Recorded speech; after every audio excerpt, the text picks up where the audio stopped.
வணக்கம். இது விஜய் ஆட்சி 30ஆம் நாள் காட்சி. ஜூன் 8ஆம் தேதி. இன்னைக்கு முதலமைச்சர் விஜய் அவர்கள் ஆட்சி காலத்தில் என்ன நடந்திருக்கிறது என்பது பார்க்கலாம். இன்னைக்கு பார்த்தோம்னா, அதாவது ஜூன் 11ஆம் தேதி முதலமைச்சர் விஜய் அவர்கள் டெல்லி செல்கிறார் என்ற தகவல் வெளியாகி இருக்கிறது. டெல்லியில் நடக்கின்ற நிதி ஆயோக் கூட்டத்தில் முதலமைச்சர் கலந்து கொள்கிறார். இந்த முறை அமைச்சர்களையும் அழைத்து செல்கிறார் என்று தகவல் வெளியாகி இருக்கிறது. வழக்கமாக கடந்த முறை செல்லும் பொழுது முதலமைச்சர் விஜய் மட்டும் சென்றார், ஏன் அமைச்சர்களை அழைத்து செல்லவில்லை என்ற விமர்சனம் எழுந்தது. இந்த நிலையில் அமைச்சர்களும் இந்த முறை போகிறார்கள் என்ற செய்தி வந்திருக்கிறது. டெல்லி செல்லும் முதலமைச்சர் விஜய் அவர்கள் அமித்ஷா, சோனியா காந்தி, ராகுல் காந்தி ஆகியோரை சந்திக்கிறார். கடந்த முறை போகும்பொழுது பிரதமரை மட்டும் சந்தித்தார். இந்த நிலையில் அமித்ஷா அவர்களை சந்திக்கிறார். காங்கிரசுடன் இருக்கிற கூட்டணி வலுவாக இருக்கிறதா இல்லையா என்ற பல சந்தேகங்களை ஏற்படுத்தியது. அதற்கு அது அப்படியெல்லாம் இல்லை, நல்லதாக இருக்குங்கிறதுக்கு உதாரணமாக பிரவீன் சக்கரவர்த்திக்கு ராஜ்யசபா சீட்டு கொடுத்தாங்க. இந்த நிலையில் சோனியா காந்தி அவர்களையும் ராகுல் காந்தி அவர்களையும் டெல்லியில் இந்த முறை சந்திப்பார் விஜய் என்ற தகவலும் வெளியாகி இருக்கிறது. அடுத்து சிங்கப்பெண் சிறப்பு படை திட்டம் நாளை துவங்க இருக்கிறது என்ற அறிவிப்பு வெளியாகி இருக்கிறது. நீண்ட இழுபறிக்கு பிறகு இந்த திட்டம் துவக்கி வைக்கப்பட இருக்கிறது. அடுத்து மூன்று மாதங்களாவது இந்த ஆட்சி தாங்குமா என முன்னாள் முதலமைச்சர் ஸ்டாலின் கேள்வி எழுப்பியிருக்கிறார், கிண்டல் செய்திருக்கிறார், நையாண்டி செய்திருக்கிறார். தமிழக வெற்றி கழகத்தின் செயல்பாடுகளை பார்த்து விமர்சனம் செய்திருக்கிறார். உலக செஸ் சாம்பியன் போட்டியில் வெற்றி பெற்ற தமிழ்நாட்டு வீரர் பிரக்னானந்தாவை நேரில் வாழ்த்தியிருக்கிறார் முதலமைச்சர் விஜய் அவர்கள். வாழ்த்தியதோடு மட்டுமல்லாமல் 50 லட்சம் ரூபாய்க்கான காசோலையை பரிசாக அளித்திருக்கிறார்.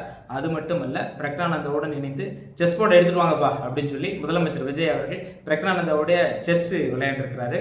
இதில் என்னன்னா 5 நகர்வுகளில் பிரக்னானந்தா முதலமைச்சர் விஜயை தோக்கடிச்சிருக்கிறாரு. ரொம்ப சுவாரஸ்யமான நிகழ்வு இது. முதலமைச்சர் விஜய் அவர்கள் ரொம்ப சிரிச்சுக்கிட்டே ரொம்ப பதிவு செஞ்ச அந்த வீடியோ நமக்கு வெளியானது. முதலமைச்சர் விஜய்கிட்ட பிரக்னானந்தா கேட்டிருக்காரு, நீங்கள் எப்படி விளையாடுறீங்கன்னா, நான் ஃப்ரெண்ட்ஸ் கூடலாம் சேர்ந்து விளையாடுவேன் அப்படின்னு சொல்லியிருக்கிறாரு. ரொம்ப சுவாரஸ்யமாக இருந்தது அந்த காட்சிகளை பார்க்கும் பொழுது. முதலமைச்சர் விஜய் அவர்கள் உலக செஸ் சாம்பியனோட செஸ் விளையாண்ட காட்சி மகிழ்ச்சியாக இருந்தது நமக்கும் பார்க்குறதுக்கு. அடுத்து முதலமைச்சர் விஜய் அவர்கள் இன்று பல்வேறு தொழில் நிறுவனங்களைச் சேர்ந்த முதலாளிகள், தொழில் தலைவர்கள், மேலாண்மை இயக்குநர்கள் போன்றவர்களை சந்தித்திருக்கிறார். தொடர்ந்து இந்த சந்திப்புகள் நடந்து கொண்டிருக்கிறது. அது மட்டும் இல்லாமல் இன்றைக்கு முதலமைச்சர் தலைமையில் நகராட்சி நிர்வாகத்துறை தொடர்பான ஆலோசனை கூட்டம் நடைபெற்றது. இதில் அரசு அதிகாரிகள் பங்கேற்றார்கள். துறை சார்ந்த திட்டங்கள், நகராட்சி நிர்வாகத்துறையில் என்னென்ன திட்டங்கள் செயல்படுத்தப்பட வேண்டும் என்பது பற்றி முதலமைச்சர் அவர்கள் ஆய்வு செய்திருக்கிறார். அடுத்து இந்த ஆட்சி காலத்தில் இன்றைய தினத்தில் மின்வாரி அலுவலகத்தில் காணாமல் போன சுமார் 40 ஹார்ட் டிஸ்க்குகள் தொடர்பான வழக்கை சிபிசிஐடிக்கு மாற்ற வேண்டும் என சென்னை மாவட்ட காவல்துறை ஆணையர் டிஜிபிக்கு பரிந்துரை செய்திருக்கிறார். அடுத்து யூடியூபர் மாரிதாஸ், வலதுசாரி ஆதரவாளரும் யூடியூபருமான மாரிதாஸ் கைது செய்யப்பட்டிருக்கிறார். அவர் ஆதவ் அர்ஜுனா அவர்களையும் ஜான் பிரிட்டோவையும் இணைத்து ஒரு தொடர்பு படுத்தி ஒரு காணொலி வெளியிட்டிருந்தார். அதாவது ஜான் பிரிட்டோ அவர்கிட்ட 258 கோடி மதிப்பிலான போதைப் பொருள் பறிமுதல் செய்யப்பட்டுள்ளதாக தெரிவிக்கப்படுகிறது, தகவல் வெளியாகி இருக்கிறது. அதாவது அமலாக்கத்துறை இந்த பறிமுதலை செய்திருக்கிறது. இந்த நிலையில் அவர் மீது வழக்கு பதிவு செய்யப்பட்டிருக்கிறது. இந்த நிலையில் தான் ஜான் பிரிட்டோவும் ஆதவர்ஜுனாவும் உறவினர்கள் என்று தொடர்பு படுத்தி மாரிதாஸ் ஒரு காணொலி வெளியிட்டிருந்தார். இந்த நிலையில தான் அவர் கைது செய்யப்பட்டிருக்கிறார். இந்த நிலையில இது தொடர்பா அனைத்து இந்திய அண்ணா திராவிட முன்னேற்ற கழகம் ஒரு அறிக்கை விட்டுருக்கிறாங்க. ஏன் நீங்க மாரிதாஸ் சொல்றது உண்மை இல்லைன்னா நீங்க அவதூறு வழக்கு தொடர வேண்டியதானே, எதுக்காக அவரை கைது செஞ்சீங்க அப்படின்னு ஒரு கேள்வி எழுப்பியிருக்கிறது அதிமுக. ஆதவ் அர்ஜுனாவுக்கும் ஜான் பிரிட்டோவுக்கும் என்ன தொடர்பு எனவும் கேள்வி எழுப்பியிருக்கிறது அதிமுக. அப்புறம் மாரிதாஸுடைய கைது பற்றி விமர்சனம் பண்ணியிருக்கிறது அதிமுக. என்ன மாதிரினா, இதுதான் பாயாசமானு பேசின தமிழக வெற்றி கழகத்துடைய தலைவர் கழகா, அந்த கட்சி கழகா, உங்கள் தலைவர் இந்த மாதிரிலாம் டைலாக் விட்டார், ஆனால் இப்போ என்ன பண்ணுறீங்க, கைது பண்ணுறீங்க, கருத்து சுதந்திரத்தை தடுத்து கைது பண்ணுறீங்க அப்படின்னு சொல்லி அதிமுக அறிக்கை வெளியிட்டிருக்கிறது. ஒரு எதிர்கட்சியாக தனது செயல்பாட்டை தொடங்கி இருக்கிறது அதிமுக. அடுத்து மின்வெட்டு பிரச்சனை கண்டுகொள்ளாமல் இருக்கும் அதிகாரியை கன்னியாகுமரிக்கு டிரான்ஸ்ஃபர் பண்ணிடுவேன்னு காஞ்சிபுரம் சட்டமன்ற உறுப்பினரும் அமைச்சருமான ரஞ்சித்குமார் வெட்ட வெளியிலே பொது வெளியிலே எச்சரிக்கை விடுறார். ஃபோனில் லவுட் ஸ்பீக்கரில் அது அப்படியே வெளியே காணொலியாக வெளியாகி இருக்கிறது. அடுத்து மதுக்கடைக்கு எதிராக மதுரையில் பெண்கள் போராட்டம். எங்கெல்லாம் எடுக்க வேண்டுமோ அந்த கடைகள்லாம் சில இடங்களில் இருக்குது. இதுக்கு எதிராக பெண்கள் போராடிட்டு இருக்காங்க. 717 கடைகள் எடுக்கப்பட்டிருக்கு. ஆனால் எங்கெல்லாம் விருப்பம் இல்லையோ அந்த கடைகளை எடுத்திருக்கலாம். முதலமைச்சர் அவர்கள் இதை கவனத்தில் கொள்ளணும். அடுத்து சென்னை திருவான்மியூர்லேருந்து உத்தண்டி வரை மேம்பாலம் அமைக்கும் பணிக்கு வெளியிடப்பட்ட திமுக காலத்தில் வெளியிடப்பட்ட டெண்டர் ரத்து செய்யப்படும் என்ற தகவல் வெளியாகி இருக்கிறது. 147 கோடி ரூபாய்க்கு ஒரு கிலோமீட்டருக்கு கட்டுமான பணி செலவுனா 157 கோடின்னு டெண்டர் போட்டிருக்காங்க. 10 கோடி முறைகேடு எக்ஸ்ட்ரா வச்சிருக்கிறாங்க அப்படின்னு ஒரு விவாதம் கிளம்பியிருக்கு. அதன் அடிப்படையில் தான் அந்த டெண்டர் ரத்து செய்யப்படுவதாக தகவல் வந்திருக்கு.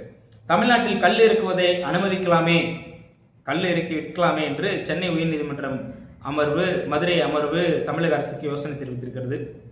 அடுத்து இன்னொரு யூடியூபர் அரசியல் விமர்சகர் சவுக்கு சங்கர் ஒரு கம்ப்ளைண்ட் கொடுத்துருக்காரு சென்னை சிட்டி போலீஸ் கமிஷனர்கிட்ட. அதாவது தன்னோட உயிருக்கு அச்சுறுத்தல் இருக்கிறது, என்னை லஞ்ச ஒழிப்புத்துறை இயக்குனர் அருண் அவர்கள் கொல்லப்பாக்கிறார், மும்பையிலிருந்து கூலிப்படையை கொண்டு வந்து என்னை கொலை செய்ய திட்டமிட்டிருக்கார் என்று பகிரங்கமான குற்றச்சாட்டை வச்சிருக்கிறார். சென்னை கமிஷனர் ஆஃபீஸில் இது சம்பந்தமாக பேட்டி கொடுத்துருக்கிறார். ஏற்கனவே அருண் இது போல தான் கடந்த ஆண்டு என்னை கொலை செய்ய திட்டமிட்டார், தென் மாவட்டத்திலிருந்து கூலிப்படையை ஏவினார், அது நடக்கலை, நான் ப்ரெஸ் மீட்லாம் பண்ணேன், அதனால் நின்றுச்சு, அதே போல் இப்போ மீண்டும் ஒரு விஷயத்தை பண்ணுறாருன்னு ஒரு பகிரங்கமான குற்றச்சாட்டு வைத்திருக்கிறார்.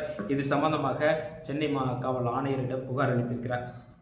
தொடர்ந்து சவுக்கு சங்கர் அவர்கள் அருண் அவர்களின் செயல்பாடுகள் குறித்து தொடர்ந்து பேசிக்கொண்டிருக்கிறார். இதனால் இப்படி ஒரு விஷயம் தனக்கு நேரலாம் என்று அவர் முன்னெச்சரிக்கையாக காவல்துறை ஆணையரிடம் புகார் அளித்திருக்கிறார்.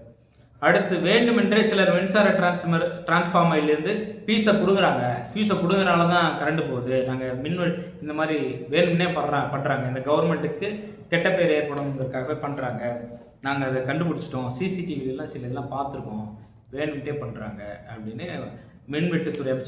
மின்சாரத்துறை அமைச்சர் சிடிஆர் நிர்மல்குமார் அவர்கள் தெரிவித்திருக்கிறார். இது சம்பந்தமாக நாங்கள் காவல்துறையில் புகார் அளிப்போம்னு சொல்லியிருக்கிறார். இதுதான் இன்றைக்கு நடந்திருக்கின்ற முக்கியமான நிகழ்வுகள்.